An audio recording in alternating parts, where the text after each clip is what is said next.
जिल्ह्यामध्ये शासन प्रशासनच्या काही भीती राहिलेली नाहीये.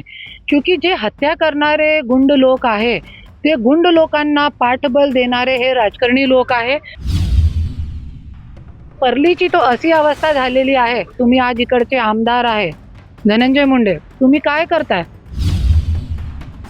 तुमचे घरामध्ये पूजा करणारा व्यक्ती, त्यांचा मुलगा आज मर्डर करताय आणि एकदम उघडूनपणे सांगताय कॉलवरती. रेकॉर्डिंग व्हायरल झालेली आहे. जेलमध्ये असताना पण असे गुंड लोकांना VIP ट्रीटमेंट भेटते. त्याच्यासाठी आज हे लोकांची अशी हिंमत वाढत चालली आहे. तोहिद खान हत्या प्रकरणासाठी मी संतांना भेट देण्यासाठी मी आली होती आणि मी एकच सांगते की आज बीड जिल्ह्यामध्ये शासन प्रशासनच्या काही भीती राहिलेली नाहीये.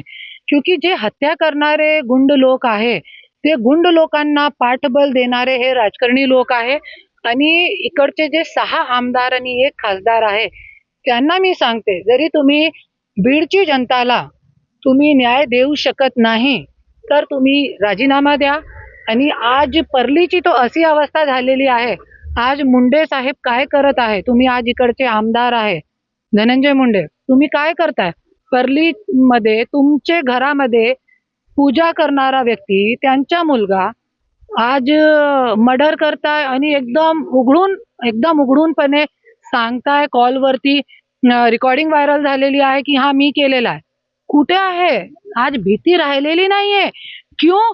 क्योंकि आज शासन प्रशासन चांगलेपणे काम करत नाही. आपले गृहमंत्री जे आहे देवेंद्र फडणवीस, ते अक्षम गृहमंत्री आहे. त्याच्यासाठी आज शासनाची काहीही भीती राहिलेली नाहीये गुंड लोकांना. आणि जेलमध्ये असताना पण असे गुंड लोकांना VIP ट्रीटमेंट भेटते. त्याच्यासाठी आज हे लोकांची अशी हिंमत वाढत चालली आहे. आणि मी फक्त हे नाही सांगते की फक्त तोहिद भाऊला न्याय मिळाला पाहिजे. तोहिद भाऊ सारखे जे दिवस रात्र आज युवकांचा खून होत आहे आज बीडमध्ये, सगळ्यांना न्याय भेटला पाहिजे. आणि मी आज जे जनता आहे त्यांना पण मी हात जोडून विनंती करते, आज जरी आपले आमदार खासदार आपल्याला न्याय देऊ शकत नाही, तो आपल्या सगळ्यांना आज जात पात न विसरून आपल्याला एकमेकांचे पाठीमागे उभे राहण्याची आज गरज आहे. जरी आपण सगळे एकमेकांच्या पाठीमागे उभे राहिले तरी आपण एकमेकांना न्याय देऊ शकतो, अन्यथा असंच चलत राहणार. क्योंकि तुम्हाला माहिती आहे की आज हे लोकांना, राजकारणी लोकांना, लोकांची गरज राहिलेली नाहीये. त्याच्यासाठी आज बीड जिल्ह्यामध्ये इतकी गुंडशाही, दंडशाही वाढलेली आहे. न्याय मिळवण्यासाठी यापुढे काय असेल आपलं पाऊल? न्याय मिळण्यासाठी मी आज देवाभाऊला, मुंबईमध्ये जाऊन मी देवाभाऊला निवेदन देणार आहे की आमचे बीडची पूर्ण गुंडगर्दी संपली पाहिजे. आणि आजपर्यंत जितके युवकांचे मर्डर झालेले आहे, त्यांचे परिवाराला, सगळे जितके आहे सगळ्यांचे, तोहिद भाऊचे परिवाराला, आज त्यांच्या मुलीला बघितला मी. अरे, एक छोटीशी लहान मुलगी 3 वर्षाची, तिला माहित पण नाहीये की माझे वडील येणार नाही. तिला असं वाटते की माझे वडील कुठेतरी बाहेर गेलेले, येणार आहे. तो मुलगा मुलगी कुठे जाणार? त्यांची आई काय करणार? स्पर्धेमध्ये असणारी एक महिला काय करणार? पुढे भांडे घिसणार, बर्तन घिसणार, काय करणार? हे सगळे गोष्टी सगळे लोकांच्यासाठी आहे. एक एकटी महिला कसं सांभाळू शकते आपल्या मुलाबाळांना? आणि शासनाला असे तुम्ही गुंडगर्दी संपू शकत नाही, आज हे खून खराबे जरी तुम्ही संपू शकत नाही, तर त्यांच्या सगळ्या परिवारांची जिम्मेदारी जी आहे प्रशासनाला घ्यायला पाहिजे, शासनाला घ्यायला पाहिजे. हेच मी मागणी करणार आहे. जितके मर्डर झालेले सगळ्यांना न्याय भेटला पाहिजे.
बीड जिल्ह्यामध्ये शासन प्रशासनच्या काही भीती राहिलेली नाहीये, क्योंकि जे हत्या करणारे गुंड लोक आहे ते गुंड लोकांना पाठबळ देणारे हे राजकारणी लोक आहे.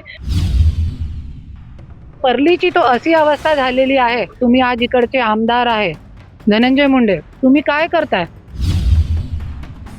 तुमचे घरामध्ये पूजा करणारा व्यक्ती त्यांचा मुलगा आज मर्डर करताय आणि एकदम उघडूनपणे सांगताय कॉलवरती. रेकॉर्डिंग व्हायरल झालेली आहे. जेलमध्ये असताना पण असे गुंड लोकांना VIP ट्रीटमेंट भेटते. त्याच्यासाठी आज हे लोकांची अशी हिंमत वाढत चालली आहे.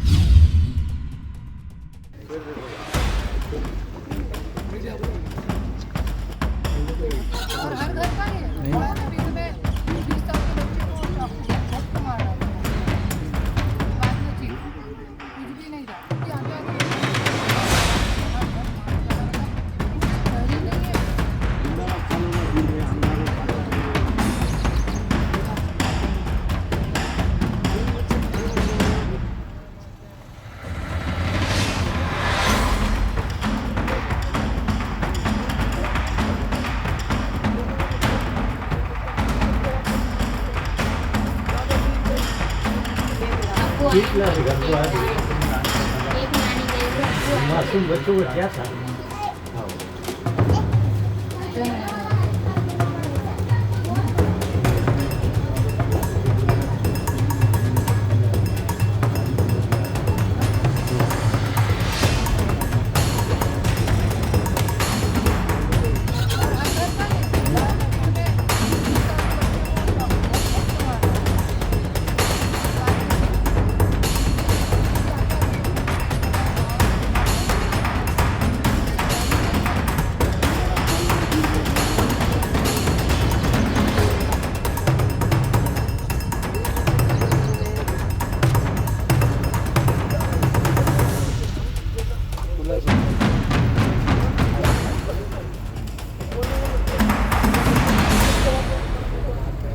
दादागिरी टाइप